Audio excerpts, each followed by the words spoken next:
So, y'all, this is a bit of a late night recording because I just got finished listening to a brother man give his take on this apology. I'm not going to be playing it.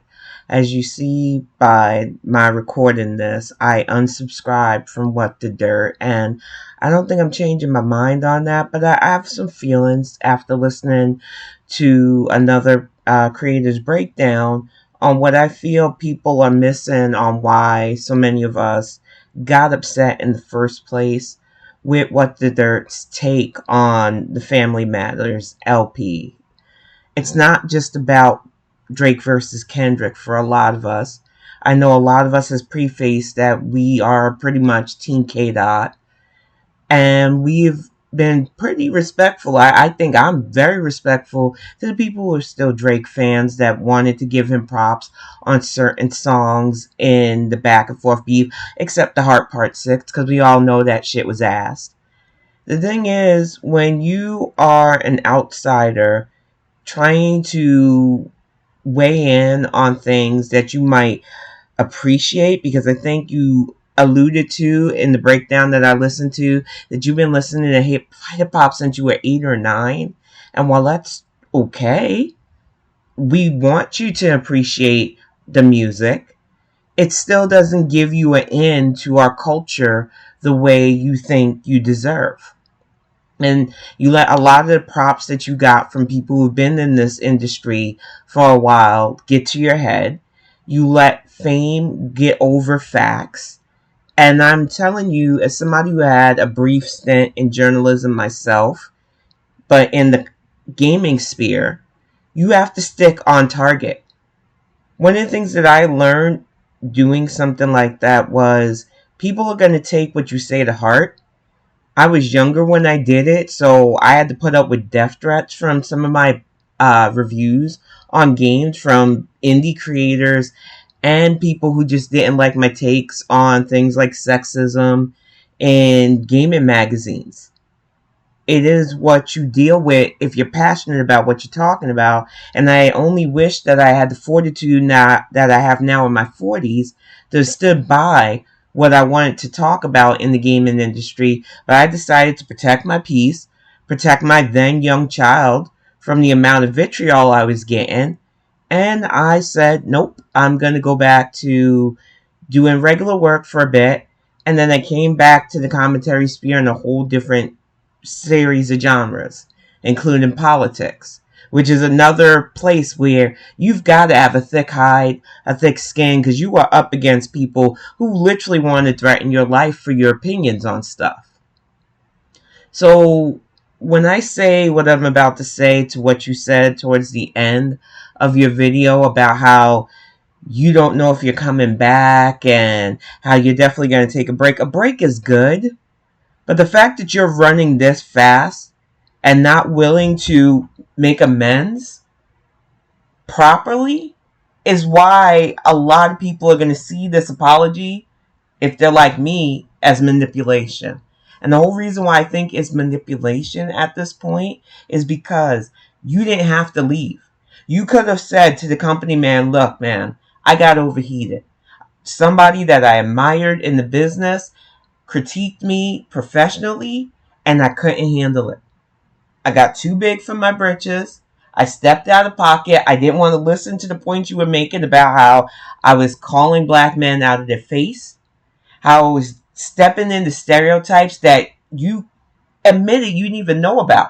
Calling a black man a Carlton might not have meant something to you, but because you weren't in the culture, we told you that was a step too far. You stepped out of line with that line. And unlike some creators that I listened to tonight, who want to give you like a semi-pass because sometimes black people make fun of other black people like that, but recognize that it's a family thing more than anything else for us, especially as African Americans, that we don't always feel comfortable when somebody who isn't raised among our culture says something that we might use to diss each other because it's not your place. Another thing that I need to say on my behalf, because I'm not acting like the emissary of black people, I did not appreciate the whole idea that me or the company man or people who came at What's the Dirt from a perspective as black people who have dealt with being called Oreo or called out of our faces for who we love and our family makeup. For using terms like milkman and stuff, the sentiment is we wouldn't say that to somebody like Eminem, and I'm sorry. I said it in my breakdown using deleted amazing footage and take on things, that the reason why Eminem doesn't get pushback from a lot of us isn't just because of his musical talent, it's because he's always showed appreciation. And he's wise not to step too far out of pocket and remind himself that he's a white man in this industry and that there's certain boundaries, even though he was raised in the culture and around the culture in Detroit, that he can never cross as a white man in this business and industry. He has gone down and will continue to be a hip hop legend, but at the end of the day, no matter how deep within the culture he grew up in, like I said about kids on Staten Island that literally grew up in the projects, there's a line that they knew they couldn't cross or they'd get fucked up. And they would lose any sense of regard from our community if they did that. So I need people to stop giving passes to people who want to play us. This man could have said point blank, I messed up. I didn't understand, which for me, ignorance is not an excuse for maliciousness. That's just how my old ass handles stuff. You cannot use ignorance as a shield for the shit that you did because you stepped out of line. What's the dirt? What you could have did instead of saying, well, now I'm going to leave, pity me, and it'll work. There'll be content creators that are like, we went too hard on you, we're sorry, don't leave. I say take that break. But if you really are passionate about music journalism, and especially hip-hop culture, you need to get a thicker skin. You need to listen to people within the culture before you weigh in on stuff with conjecture, and just pretty much your opinion on stuff, which you've said you do not have that cultural connection. So maybe you should have learned as you did research on these lyrics on the boundaries that you should not have overstepped. You should have said, when I return, I will do my best to be better. When I return, I will do my best to recognize the lines that I shouldn't cross in a community that I might seemingly appreciate, but as a man who is not only Caucasian and lives in Canada, I can only know so much. So I will never ever again I'll do my best not to step across that boundary on purpose. And if I do and you give me pushback, I will take that feedback to heart and I will not take it as personally. Because some people want to twist this as black people are gatekeeping you out. And you got a lot of props. Even the deleted video that I covered of you, he was saying he liked a lot of your breakdowns. He had a problem with the breakdowns until you stepped out of pocket feeling way too comfortable talking about black culture as if you had any wheelhouse for it. And I'm saying this as a black woman within the commentary space myself, even though I don't do music. There are lines that nobody should step in regards to talking about another person's culture as if because we think we know about it, we can act like an authority. And it's like the brother that I listened to earlier said, it would be like people assuming your ethnic identity, finding out a stereotype, a trope about that identity, and calling you that because we think that you all call each other that. And that was one of the problems a lot of us had with you counting 37 times the M word was used by a brother who we know is struggling with his cultural identity and who a lot of us, I'm not speaking for all of us once again, because I said in my breakdown, we're not a monolith, but a lot of us understood that Drake is a culture vulture. Whether you agree with it personally, what's the dirt or not, the man has wore identities like costumes for years. He has been around the hip-hop scene borrowing people's style, people's sway, people's cadence for decades now, for at least a decade now. And those of us who take hip-hop seriously and love it because we grew up with it, see that as, Great, you're making money from it and you have some bars that people like, but we don't vibe with it because we know it's not authentic. So when you say things like, you know for a fact that Drake's family, the black side, used that vernacular, not understanding that a lot of us grew up in black homes where that word was not allowed because we were the children of the people who marched for civil rights. We were the people who had Black Panther family. And you assume things about what Drake said on that LP about Kendrick's activism without even doing the research to understand that you were dead ass wrong about what Kendrick does for his community. And once again, missed the point a lot of us was making about being louder than the message like Drake does and thinking just throwing money at a problem will solve the issue without being there for the people. Yeah, no. So it's like I said, I can see where you were trying to go with this. I do feel like you do feel deeply remorseful because not only did you fuck up your goodwill for a lot of us, but you disrespected somebody who made it possible for you to even be in this space doing what you thought you loved. And what you've got to learn is that when you're in the commentary community, no matter what you're commentating on, you are going to have people who love you and people who don't care for you. People who are outright going to be nasty to you. And you have got to keep your focus if you are really down for what you're talking about, because it's not supposed to be a popularity contest. And I think the problem with some commentators is you see the numbers, you see the metrics first. You don't see the heart of what you're doing. You lose yourself to chasing that fame instead of doing what you need to do to keep on target, make good content, make good commentary based on the facts.